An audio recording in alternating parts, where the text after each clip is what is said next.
Part 2, Chapter 15 of Short History of the Christian Church by John Fletcher Hurst. This recording is in the public domain. Chapter 15, The Anglo-Saxon Church. The conflict of tribes and races in Britain was violent during all the early Christian centuries. There was nothing in the condition or pursuits of the people to give the least indication of the later controlling influence of the Anglo-Saxon race in modern civilization and the evangelization of the world. There was enough of booty in the land to attract warring tribes and freebooting sailors from the western part of the continent. The native races in Britain were at war with each other. An invasion made the conflicts only more intense. Scandinavia and Germany furnished the chief assailing elements. Probably no place has ever been the scene of more bitter tribal warfare, or contained a greater number of tribes to the square mile, than the British Isles. The tendency was towards unity. Alfred succeeded in conquering the Danes and driving them into the territory about the present London. Harold, the last Saxon king, was defeated at the Battle of Hastings, 1066, by William, Duke of Normandy, who founded the present dynasty. This was the great historical event which first gave unity to the English people. There are no positive data as to the means by which Christianity was propagated throughout Britain, but the evidence is clear that it secured a strong footing in many parts of the country during the domination of the Romans. During the early centuries, the relations between British Christianity and the churches of Gaul and Rome were very intimate. But the Saxons, in their great invasion in 449, destroyed the Christian worship practiced in the eastern parts of Britain. Christianity, therefore, was professed chiefly along the western coast. The relations between this limited type of Christianity and the continental churches became sundered for a time. There was little communication between them. In the meantime, the British Church developed on an independent basis. Its Christianity was a continuation of the apostolic type, and exhibited but little harmony with that of Rome. In the year 596, the Church of Rome sent legates to Britain to resume the old relations of daughter and mother. There was strong opposition on the part of Britain to accept any overtures. The divergence of the British Church from that of Rome consisted more in usages and details than in fundamental doctrines. The British clergy did not adopt the tonsure of their Roman brethren, but shaved the forepart of the head instead of the crown.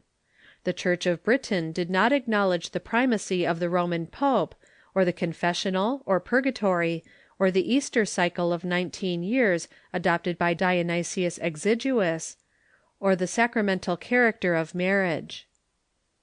Whether the Briton or the Roman would conquer in matters ecclesiastical depended largely on the native princes. By the year 660, the Anglo-Saxon heptarchy was overspread by the Christian religion. This entire territory was intensely British in its profession. Kent alone was favorable to Rome. The kings of the whole country, with all their preference for a native church, without any control from the continent, were induced by Oswy, king of Northumbria, to accept the sympathy and protection of Rome. The diplomacy in behalf of Roman ascendancy was managed with great shrewdness. Oswy called the Council of Whitby in 664. Both interests were represented by able advocates — Rome by the gifted Wilfrid, and Britain by Colman, Bishop of Lindisfarne. The result, however, was easy to foresee. The king was intent on affiliation with Rome.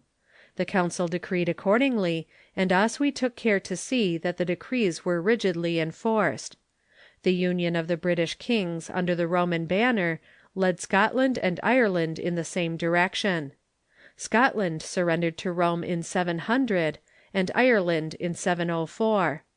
The monks of Iona were the last to yield. They finally surrendered in 716, and thus passed away the last remnant of the early British national church.